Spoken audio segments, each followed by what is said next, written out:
श्री सच्चिदानंदाय नमः। एक रोज़ इरशाद हुआ कि मुरीदों यानी शिष्यों के दो अक़साम यानी रूप होते हैं, एक उम्मीदवार दूसरे मकबूल। मुरीदाने उम्मीदवार की मुद्दत तक निगरानी यानी संरक्षण की जाती है। हर किस्म के इम्तहान लिए जाते हैं। उम्दा से उम्दा असबाबे खुशी और सख्त से सख्त सामान्य रंज उनकी रूह के रूबरू यानी सम्मुख पेश किए जाते हैं। जब तालिब यानी जिज्ञासु इस इम्तिहान में मुस्तकील यानी दृढ़ स्थायी रहते हैं और काबिले इम्तिनान समझे जाते हैं, तब वे मकबूल मुरीदों में शामिल किए जाते हैं और चार सबकों के ज़रिए से, जिनको संस्कार कहते हैं, कमाल रूहानी यानी आत्मिक दक्षता हासिल करते हैं। जिन तुलबा यानी छात्रों को पीरे तरीक़त की यह तालीम नसीब होती है, उनको द्विज या दो जन्मा कहते हैं।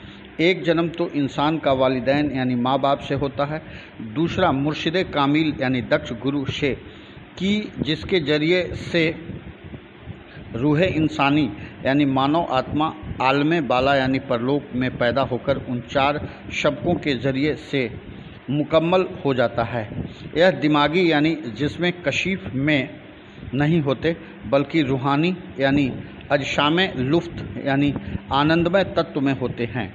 वे चार सबक हस्बे जैल यानी निम्नांकित हैं। पहला, जब शालिक यानी पथिक पहला सबक अपने पीरे तरीक़त यानी धर्म गुरु से पाता है, तो उसको सन्यासी यानी तारिक कहते हैं। इस आलम में कोई कशिश उसमें कतई बाकी नहीं रहती। उसकी कोई जाए सुकूनत यानी निवास स्थान मुस्तकिल नहीं होती। हस्बे हिदायत यानी निर्देशानुसार अपने मुर्शिद के वह आलम में वह कार्य यानी काम से मुतल्लिका अपने आता जाता है और किसी तरह का पाबंद नहीं रहता। यह पहला संस्कार जिसमें लतीफ़ में होता है कि जिसकी पूरी खबर शालिक को होती है। इस संस्कार से इंसान इस आलम से कतई अलहदा होकर आलमे बाला यानी परलोक में पैदा होता है और फिर इस आलम में वापस नहीं आता, यानी फिर इस आलम से उसका किसी किस्म का ताल्लुक़ दोबारा पैदा नहीं होता। इस पहले संस्कार को पाकर अमूमन 7 जन्म में शालिक जीवन मुक्ति के मर्तबा को पहुंचता है। इस संस्कार से दूसरे संस्कार में पहुंचने तक 3 अमूल यानी बातों का तर्क यानी त्याग कतई लाजमी है। तर्के खुदी यानी अहंग त्याग। इस मर्तबा को पहुंचकर शालिक यानी पथिक को पूरा इल्मे अनायत शख्सी का हो जाता है और वह फिर कभी उसके धोखे में नहीं आता। यहाँ मुरीद यानी शिष्य को ऐन उल यकीन यानी पूर्ण विश्वास हो जाता है कि रूह एक ही है, जो जमादात यानी जड़ वाले पेड़, नबादात यानी ज़मीन से उगने वाली चीज़ें, हैवानात यानी जीव जंतु और इंसानों में मुनकिशिम यानी विभाजित मालूम होती है।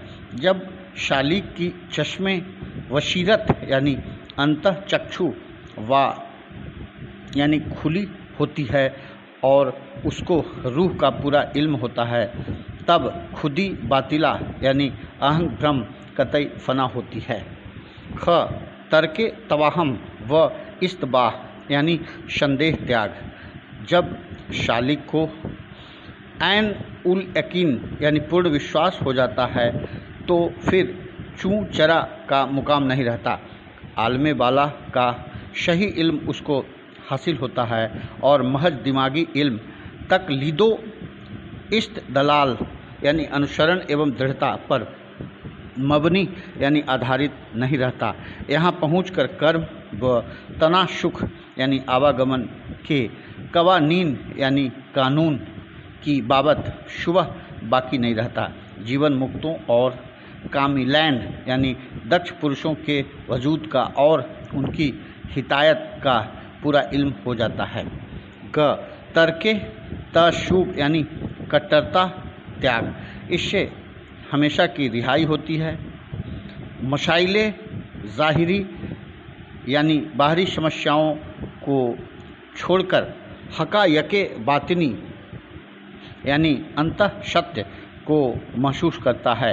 लिहाजा खारिजी रसूम मजहबी यानी बाहरी धार्मिक रीति उसके नज़दीक कुछ वक़्त यानी मूल्य नहीं रखती, क्योंकि असलियत को पहुंच गया है।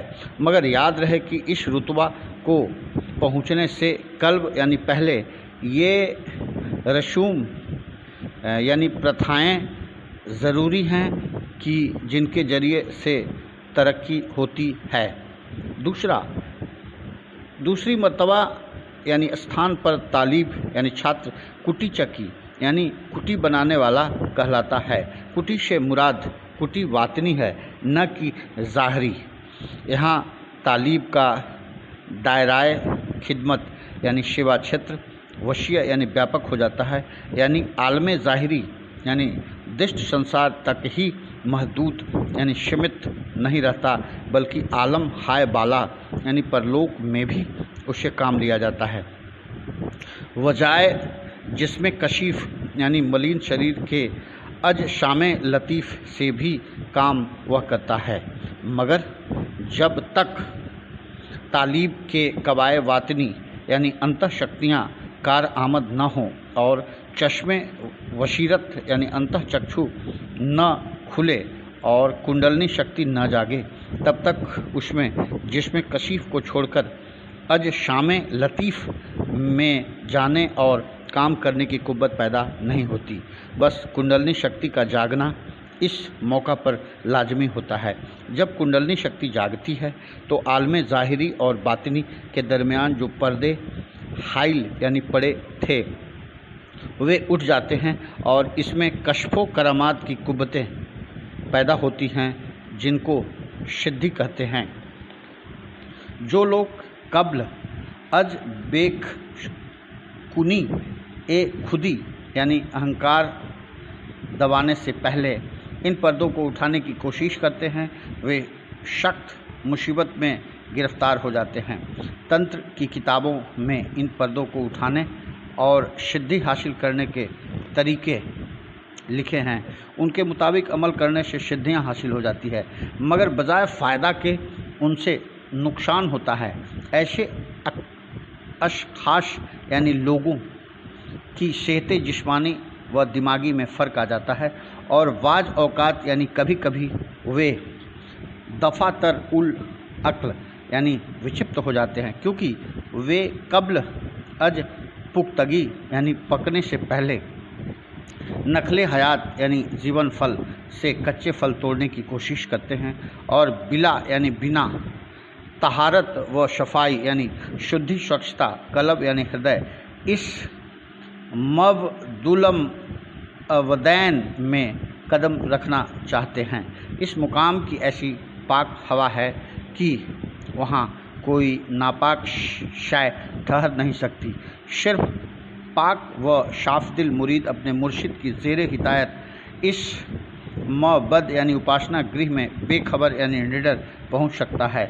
इस संस्कार को पाकर सिर्फ एक जन्म और लेना पड़ता है, यानी अगले जन्म में वह जीवन मुक्त हो जाता है। तीसरे संस्कार को हंस कहते हैं। यह मर्तबा पाकर इंसान पुनर्जन्म से निजात यानी मुक्ति पाता है और दुई यानी दो होना से रिहाई हासिल करता है। उसके कशीफ यानी मलिन और लतीफ़ यानी कोमल शुद्ध हवास ऐसे मुकम्मल हो जाते हैं कि वह न सिर्फ उन मुकामात में पहुंचता है कि जहां वहदत यानी एकत्व अद्वैत भाव महसूस होती है, बल्कि उस मुकाम का इल्म अपने साथ इस जिस्म कशीफ यानी मलिन शरीर में भी लाता है। जब तालिब यानी जिज्ञासु दुई से निजात पाकर वहदत महसूस करता है, तब उसकी ज़ुबान से अल्फाज अन अल हक यानी मैं ब्रह्म हूँ निकलने लगते हैं।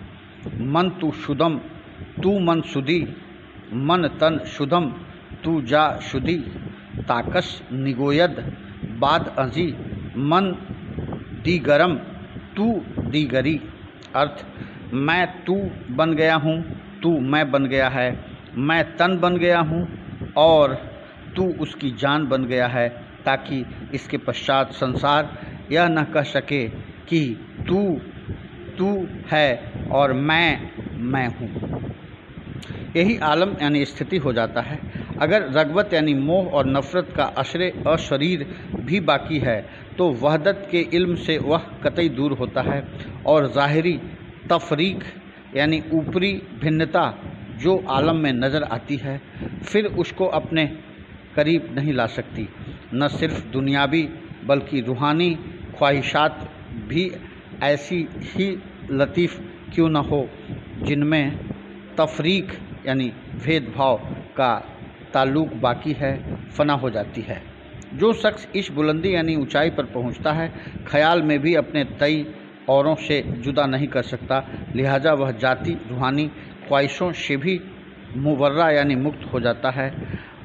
जो कुछ वह हासिल करता है सबके वास्ते हासिल करता है। वह उस मुकाम पर मुकीम यानी स्थित है जहाँ से इंसान कुव्वत पाते हैं।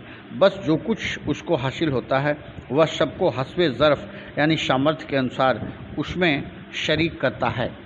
लिहाजा ऐसे शख्स से कुल आलम फैज़ यानी लाभ पाता है।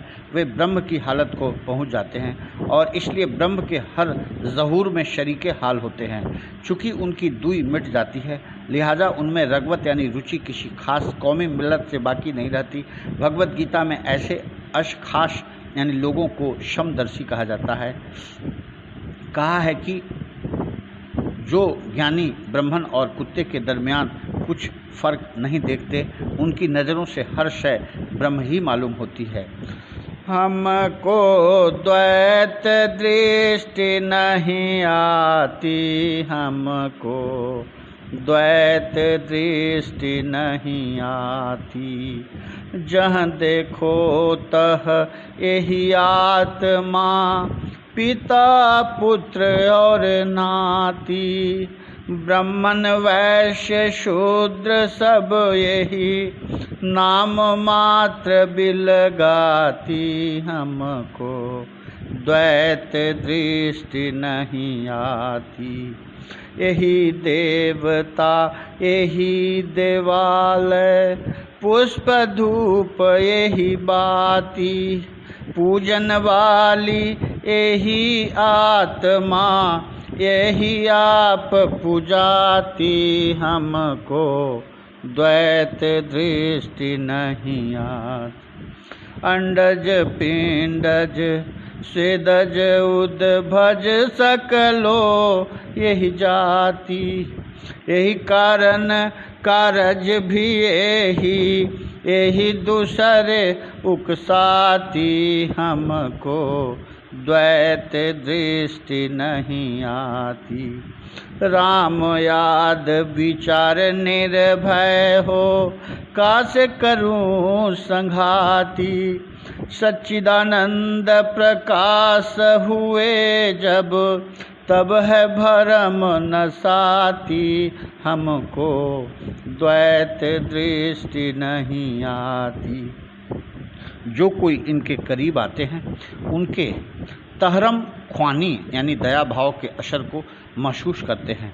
इस वास्ते लिखा है कि सच्चे साधु हर मखलूक के दोस्त होते हैं।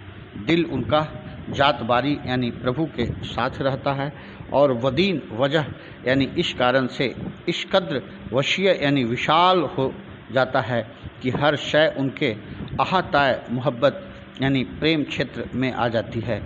दुई से रिहाई पाकर शालिक चौथे संस्कार में पहुंचता है। चौथा आखिरी मर्तबा यानी स्थिति को परमहंस कहते हैं। यह जीवन मुक्ति से पहले होता है। यह संस्कार होने पर बेदारी में ही शालिक आलमे तुरीय यानी लाहूत में पहुंचता है। उसको किस्में कशीफ छोड़कर आलमे लाहूत में जाने की ज़रूरत नहीं रहती, बल्कि इस जिस्म में रहकर वह आलमे लाहूत में पहुंच जाता है। उसका इल्म इस कद्र वशीय हो जाता है कि वह इल्म दिमागी से इल्म तुरीय तक पहुंचता है। इस मर्तबा को पहुंचकर शालिक के आखिरी 5 कयूद यानी बंधन दूर हो जाते हैं। अव्वल रूप राग यानी ख्वाहिश हस्ती यानी जीवन इच्छा बाकी नहीं रहती। दोयम अरूप राग यानी ख्वाहिश हस्ती बेशूरत दूर हो जाती है। नेस्ती हस्ती है यारो और हस्ती कुछ नहीं, बेखुदी मस्ती है यारो और मस्ती कुछ नहीं। अर्थ जीवन मिटने के लिए है मित्रों, और कुछ नहीं। एवं बेखुदी मस्ती का नाम है, पर मस्ती बिना दक्षता के कुछ नहीं। लायका की मंजिलत पाता है कब कौन नो मकां, हो के बिराना आगे हैगी पस्ती कुछ नहीं। कुछ नहीं सब कुछ है यारो, और सब कुछ कुछ नहीं, गैर उसके मानी रमजे अलसती कुछ नहीं। अर्थ, जो कुछ नहीं वे सब कुछ है, और जो सब कुछ है वे कुछ नहीं। ये जो कुछ होना जिसे कहते हैं पस्ती है मियाँ, फुकर में पस्ती यही है, और पस्ती कुछ नहीं। बंदगी और हक परस्ती कुछ न होना है नियाज, कुछ न होने के सिवा, और हक परस्ती कुछ नहीं। अर्थ, उपासना व सत्य प्रेम कुछ न होना है नियाज, और कुछ न होने के सिवा सत्य प्रेम और कुछ नहीं। स्वयं यानी तृतीय मान यानी फक्र से रिहाई होती है। शालिक को यह ख्याल बाकी नहीं रहता कि मैं इस आला मर्तबा को पहुंचा, क्योंकि इस मुकाम पर आला व अदना यानी बड़ा व छोटा, बुलंद व पस्त यानी ऊंचा और नीचा शब्द यक्षा हैं, एक ही आत्मा शब्द में नजर आता है। गज़ल, जिधर देखता हूँ जहाँ देखता हूँ, खुदा ही का जलवा मया देखता हूँ। अर्थ, मैं जिस ओर और जहाँ जहाँ दृष्टि डालता हूँ मुझे प्रभु लीला ही दिख पड़ती है। न तन देखता हूँ न जा देखता हूँ, तुझी को निहा और अया देखता हूँ। अर्थ, मैं किसी मानव का शरीर अथवा आत्मा नहीं देखता, बल्कि उसमें प्रकट और अप्रकट रूप में तुझी को यानी प्रभु को देखता हूँ। ये जो कुछ की पैदा है शब ऐन हक है, कि एक बहरे हस्ती रवा देखता हूँ। अर्थ, संसार में जो कुछ है वे सब प्रभु की माया है, और सत्य है कि जीव को समुंदर सा बहता मालूम होता है। अगर कोई जाने जहाँ गैर हक है, सो मैं उसको धोखा गुमा देखता हूँ। अर्थ, यदि कोई यह कहे कि यह संसार एवं इसकी चीज़ें गैर हक यानी असत्य हैं, वे भ्रम में हैं। नियाज, अब कहूँ किससे राजे हकीकत, ये आलम शरापा गुमा देखता हूँ। अर्थ, नियाज यानी शायर का नाम कहता है कि मैं अब वास्तविकता का रहस्य क्या कहूँ, कि ये समस्त संसार मुझे एक भ्रम सा लगता है। शहारम यानी चौथे, शालिक को किसी वकुआ से इम्कानी इज़्तिराब यानी संभावती शंकाएं, संभावित बेचैनी बाकी नहीं रहता, पूरी शांति हो जाती है। आलम टकराकर रेजा रेजा यानी टुकड़ों टुकड़ों हो जावें, ताहम उसको इस अमर की कोई परवाह नहीं होती। मुझे बेखुदी ये तूने भली चाशनी चखाई, किसी आरजू की दिल में नहीं अब रही समाई। अर्थ, ये बेखुदी यानी मस्ती तूने मुझे यह कैसी चाशनी चखाई है कि अब किसी अभिलाषा किसी इच्छा का भाव मन में नहीं। न खिदर ही है न खतरा, न रजा ही न दुआ है, न ख्याले बंदगी है न तमन्नाए खुदाई। अर्थ, मन में अब कोई भय नहीं, कोई आशा न प्रार्थना है, न उपासना का विचार है, न भगवान बन जाने की अभिलाषा है। न मुकामे गुप्तगू है, न मजाले जुस्तजू है, न वहाँ हवाश पहुँचे, न खिरद को है रसाई। न मका है न मकी है, न जमा है न जमी है, दिले बेनवा ने मेरे वहाँ छाबनी है छाई। न विशाल है न हिजरा, न शुरूर है न गम है, जिसे कहिए ख्वाबे गफलत, शोबो निंद मुझको आई। अर्थ, ना मिलन है अब ना जुदाई, ना खुशी है ना गम है, जिसे गफलत का स्वप्न कहा जाए, मुझे ऐसी नींद आई है। इसको सिर्फ तब्दीली हैस्तो सूरत यानी शक्ल सूरत बदलना समझता है। वह उस हालत को पहुंच गया है कि जो कायम व दायम यानी स्थिर व अमर है, और अहाताए फना यानी विनाश क्षेत्र से बरी है। बस कोई शय उसके इम्तिनान यानी संतोष व शकून में खलल अंदाज यानी बाधक नहीं हो सकती। पंचम अविद्या यानी छल से रिहाई हासिल होती है। आखिरी बारीक पर्दा जो वशीरते कामिला यानी निपुण प्रतिभा में हाइल यानी पड़ा था, अब दूर हो जाता है और शालिक जीवन मुक्त यानी आरिफ हो जाता है। उसको रूह की असलियत व आलम की माहियत यानी बनावट मालूम हो जाती है। फिर जन्म की ज़रूरत बाकी नहीं रहती। अपनी खुशी से जब चाहे जन्म ले। वह तमाम मुमकिनात यानी संभावनाओं पर कादिर हो जाता है और अनलहक हक के मर्तबा को पहुंच जाता है। मर्दाने खुदा खुदा न वाशिंद, लेकिन ज खुदा जुदा न वाशंद। अर्थ, प्रभु को चाहने वाले प्रभु नहीं होते, परंतु वे प्रभु से दूर और जुदा भी नहीं होते। ख्वेश रा हक दानो हकवी हक शबी। अर्थ, स्वयं को सत्य समझ, सत्य देख और सत्य बन जा। दर आकिबत न तालिबे हक रानिशा दादह जराहे हक तलब। अर्थ, परलोक में सत्य यानी प्रभु दर्शन के जिज्ञासु का मार्गदर्शन कोई नहीं करेगा, यह कामना प्रभु से ही कर। गर अनलहक जन्म वईद मदा बहकम गुप्त हक की राज्यमन अस्त। अर्थ, यदि मैं कहूँ कि मैं भगवान हूँ तो इसे गलत मत समझ कि मेरे लिए स्वयं उसने यह कहा है कि यह मेरा राज है। इन चार सबकों के जरिए से जो पीरे तरीक़त यानी अध्यात्म गुरु से नसीब होते हैं, रूहे इंसान दर्जाए कमाल यानी पूर्ण पद को पहुँचती है। इनका माहशल यानी प्राप्ति तन सीखे खुदी है, जो रूह के कमाले इंसानी पर पहुँचाती है और मनसाए कार साजे हकीकी पूरा करती है। इसके बाद विदेह मुक्ति यानी विशाल है। उसका मामला हसूल महज इनायत इलाही यानी प्रभु कृपा पर मुनहशीर यानी निर्भर है। इसमें कोशिश को कुछ दखल नहीं है। एक रोज़ इरशाद हुआ कि चेले के चार लक्षण हैं। पहला, अहंकार का त्याग। दूसरा, विषय वासना से रहित होना। तीसरा, गुरु की सेवा तन मन धन से करना। चौथा, गुरु के वचन पर पूर्ण श्रद्धा और विश्वास रखना। एक रोज़ इरशाद हुआ कि पहला, इंसान को अक्लमंद यानी बुद्धिमान होने की कोशिश करनी चाहिए, क्योंकि आकिल यानी बुद्धिमान ही दानिशमंदी यानी बुद्धिमता से दूसरों की मदद कर सकता है। दूसरा, मुरीद को चाहिए कि न कोई ऐसा अमल करे, न कोई ऐसा कौल यानी वचन कहे, न कोई ऐसा ख्याल जेहन में आने दे जिससे उसके पीर यानी गुरु को परहेज यानी घृणा हो। इससे जोशे मोहब्बत में तरक्की होती है और फना फिल शक यानी अपने गुरु में लीन होना का मुकाम जल्दी हासिल होता है।